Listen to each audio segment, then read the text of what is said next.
इस GST video tutorial में हम लोग डिस्कस करेंगे कि आपको जीएसटी 9 में HSN वाइज समरी कब देनी है और कहां पे देनी है। taxhill.com के यूट्यूब चैनल पर मैं सी सतवीर सिंह आपका स्वागत करता हूं। रेगुलर अपडेट के लिए आप हमारे चैनल को सब्सक्राइब करें, नोटिफिकेशन बेल को प्रेस करना ना भूलें ताकि जैसे ही हम कोई नया अपडेट डालें आपके पास इमीडिएटली यह अपडेट पहुँच जाए। जब आप जीएसटी पोर्टल पर लॉगिन करेंगे और अपनी जीएसटी 9 को ओपन करेंगे यानी कि जीएसटी के एनुअल रिटर्न को, तो वहाँ पे नीचे टेबल दिया गया है कि आपको HSN wise summary outward supply की रिपोर्ट करनी है और HSN wise summary inward supply की रिपोर्ट करनी है।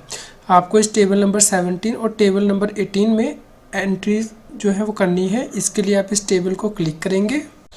जैसे ही आप HSN वाइज आउटवर्ड सप्लाई की समरी को ओपन करते हैं तो यहाँ पे आपको गुड्स का HSN कोड डालना है या फिर गुड्स की डिस्क्रिप्शन डालनी है। जैसे कि आप यहाँ पे जो एंट्री है वो कर देंगे तो यहाँ पे ये सिस्टम अपने आप सर्च कर लेगा कि कौन सी आइटम जो है वो यहाँ पे आप सिलेक्ट कर सकते हैं आप अपनी स्क्रीन पर। इसी प्रकार सर्विसेज के केस में आप यहाँ पे HSN डिटेल डाल सकते हैं या फिर जो सर्विस अकाउंटिंग कोड है वो यहाँ पे आप एंटर कर सकते हैं।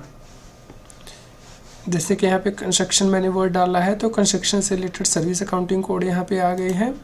तो यहाँ पे सिलेक्ट करने के बाद आपको ये डिटेल यहाँ पे एंटर करनी है। HSN code, unit of quantity, description, total quantity, taxable value, rate of tax, integrated tax, central tax, state tax and cess. और उसके बाद आप यहाँ पे ऐड भी कर सकते हैं यदि आप नई रो को ऐड करना चाहते हैं। इसके साथ ही यहाँ पे दिया गया हेल्प बटन। यदि आप इस हेल्प बटन को क्लिक करते हैं तो हमें बताया गया है कि HSN वाइज समरी आपको कब देनी है। यानी कि यदि किसी व्यक्ति की टर्नओवर 1.5 करोड़ रुपीस तक है तो उसे यहाँ पे ये डिटेल देनी ऑप्शनल है, मैंडेटरी नहीं है। लेकिन यदि टर्नओवर 1.5 करोड़ रुपीस से ज़्यादा है और 5 करोड़ रुपए तक है तो उस केस में 2 डिजिट लेवल तक यहाँ पे HSN वाइज समरी देनी है। और यदि जो टर्नओवर है वो 5 करोड़ रुपया से ज़्यादा है तो उस केस में यहाँ पे 4 डिजिट लेवल तक HSN वाइज समरी यहाँ पे देनी होगी। क्वांटिटी जो आपको यहाँ पे रिपोर्ट करनी है वो नेट ऑफ रिटर्न रिपोर्ट करनी है, यानी कि जो सेल्स रिटर्न हो गई हैं उन्हें लेस करने के बाद जो नेट क्वांटिटी आएगी वो यहाँ पे आपको रिपोर्ट करनी है। यहाँ पे जो फिगर्स आएंगी वो GSTR 1 में से आप ले सकते हैं। टेबल 12 में को आपको रेफ़र करना होगा अपनी GSTR 1 को और वहाँ से जो फिगर्स आएंगे वो आप यहाँ पे रिपोर्ट कर सकते हैं। जब आप अपने GST 9 के सबसे ऊपर में देखेंगे तो यहाँ पे डाउनलोड GST 1 समरी दी गई है, आपको इसे डाउनलोड कर लेना है। जब आप अपने GST 1 की समरी को डाउनलोड कर लेंगे तो आप यहाँ पे देख सकते हैं कि पूरे फाइनेंशियल ईयर में आपने कितनी इनवॉइस वैल्यू दिखाई है, टैक्सेबल वैल्यू दिखाई है, टैक्स जो है वो दिखाया है अपनी GST 1 की HSN वाइज समरी में। लेकिन यहाँ पे क्वांटिटी का रिकॉर्ड नहीं आ रहा है, आपको क्वांटिटीज़ भी यहाँ पे मेंशन करनी है GST 9 में। इसके लिए आपने पिछले फाइनेंशियल ईयर में जितनी GST 1 फाइल की हैं आपको उन्हें ओपन करना है। यहाँ पे टेबल नंबर 12 में जाना है, HSN वाइज समरी, उसे क्लिक करना है। जब आप इस टेबल को क्लिक करेंगे तो उसके बाद यहाँ पे जो टोटल क्वांटिटी आपकी यहाँ पे आपने मेंशन की है आप ये फिगर ले सकते हैं यदि ये फिगर सही है और उसके बेसिस पे आपको अपनी GST 9 में एंट्रीज करनी है। इस प्रकार 1 जुलाई 2017 से 31 मार्च 2018 तक आपने GST 1 में जो टोटल क्वांटिटीज मेंशन की हैं आपको इन सभी का टोटल कर लेना है और उनकी जो रिपोर्टिंग है वो GST 9 में करनी है।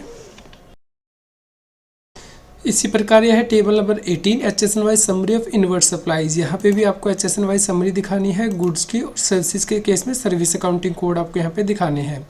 यदि आप यहाँ पे हेल्प बटन पे क्लिक करते हैं तो यहाँ पे बताया गया है कि यदि किसी टैक्स पेयर की एनुअल टर्नओवर 1.5 करोड़ रुपीस तक है तो उसे यहाँ पे इनवर्ड सप्लाई की समरी देना ऑप्शनल है।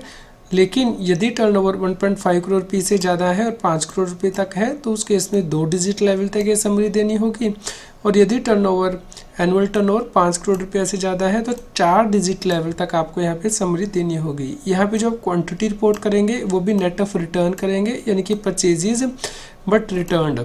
आप यहाँ पे देख सकते हैं कि जो हेल्प है ये कंप्लीट हेल्प नहीं दी गई है। यदि आप GST 9 के इंस्ट्रक्शन को देखते हैं तो टेबल नंबर 17 और 18 के लिए इंस्ट्रक्शन दी गई है, जैसा कि आप अपने स्क्रीन पर रेफर कर सकते हैं। क्या सर्विसेज के केस में भी आपको यूनिट की जो क्वांटिटी है वो मेंशन करनी होगी। यहाँ पे स्पेसिफिकली लिखा गया है कि सिर्फ गुड्स के केस में आपको यूनिट मेंशन करनी है, सर्विसेज के केस में जो क्वांटिटी है वो नहीं आएगी। इसके अलावा यहाँ पे ये भी बताया गया है कि जो इनवर्ट सप्लाईज हैं उनकी डिटेल आपको HSN वाइज किस प्रकार देनी है, यानी कि जो टोटल वैल्यू है इनवर्ट सप्लाईज की, यदि उनका 10% या फिर उससे ज़्यादा वैल्यू है इनवर्ट सप्लाई की इंडिपेंडेंटली, तो वो डिटेल ही आपको HSN वाइज अपनी GSTN 9 में रिपोर्ट करनी है।